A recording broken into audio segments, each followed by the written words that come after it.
الحمد لله رب العالمين الصلاة والسلام على خاتم النبيين وعلى آله وصحبه أجمعين أما بعد فأعوذ بالله من الشيطان الرجيم بسم الله الرحمن الرحيم قال الله تعالى في سورة الأنعام قل أرأيتم إن أخذ الله سمعكم وأبصاركم وختم على قلوبكم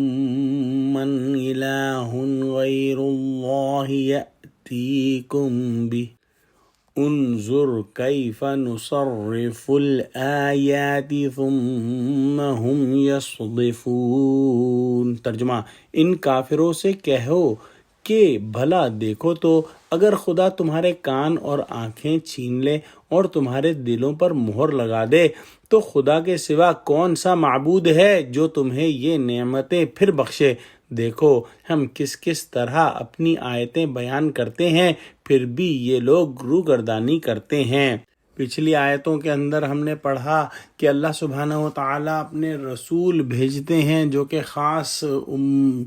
قوم کی طرف جا کر ان کو اللہ کا پیغام دیتے ہیں، اور اگر قوم انکار کرتی ہے تو اللہ سبحانہ و تعالیٰ قوم کو چھوٹی چھوٹی سختیوں اور تکلیفیوں میں پکڑتا ہے تاکہ یہ قوم عاجزی کرے اور اللہ سبحانہ و تعالیٰ کی طرف رجوع کرے۔ لیکن جب وہ ایسا نہیں کرتے، اور ایسا وہ اس وجہ سے نہیں کرتے کہ ان کے دل سخت ہو گئے ہیں اور شیطان ان کو ان کے اعمال آراستہ کر کے دکھاتا ہے، تو پھر اللہ سبحانہ و تعالیٰ ایسے لوگوں کو مزید ڈھیل دیتا ہے کہ دنیا میں اور گم ہو جاتے ہیں اور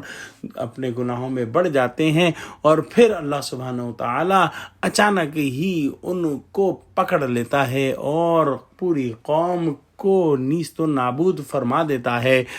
اس آیت میں جو آج تلاوت ہوئی، اللہ سبحانہ و تعالیٰ فرماتے ہیں کہ کافروں سے اے محمد صلی اللہ علیہ وسلم کہہ دیجئے کہ اللہ سبحانہ و تعالیٰ اگر تمہارے کان اور آنکھیں چھین لے اور تمہارے دلوں پر مہر لگا دے تو خدا کے سوا کون سا معبود ہے جو یہ تمہیں نعمتیں پھر بخشے۔ یہ سمجھنے کی بات ہے کہ عام طور پر اس طرف دھیان نہیں جاتا کہ کان اور آنکھیں کس قدر بڑی نعمت ہیں، کس قدر بڑی نعمت ہے اللہ سبحانہ و تعالیٰ کی، اور اگر یہ نہ ہو تو زندگی دوبر ہو جائے، جینا دوبر ہو جائے۔ اور ان کان اور آنکھوں سے دل کا تعلق ہے، اور ان کان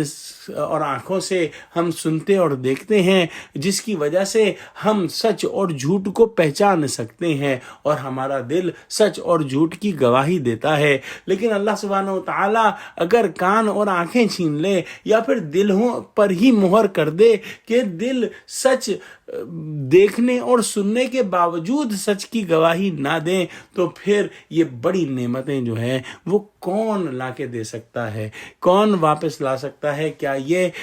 بت واپس لا سکتے ہیں یا کوئی اور شریک واپس لا سکتے ہیں؟ ہرگز نہیں۔ یہ نعمتیں اللہ سبحانہ و تعالیٰ کی طرف سے ہی عنایت ہوئی ہیں، اور اللہ سبحانہ و تعالیٰ ہی ان کو واپس لا سکتے ہیں، اور ہم کو ان نعمتوں کا شکر ادا کرنا چاہیے۔ اللہ سبحانہ و تعالیٰ اپنی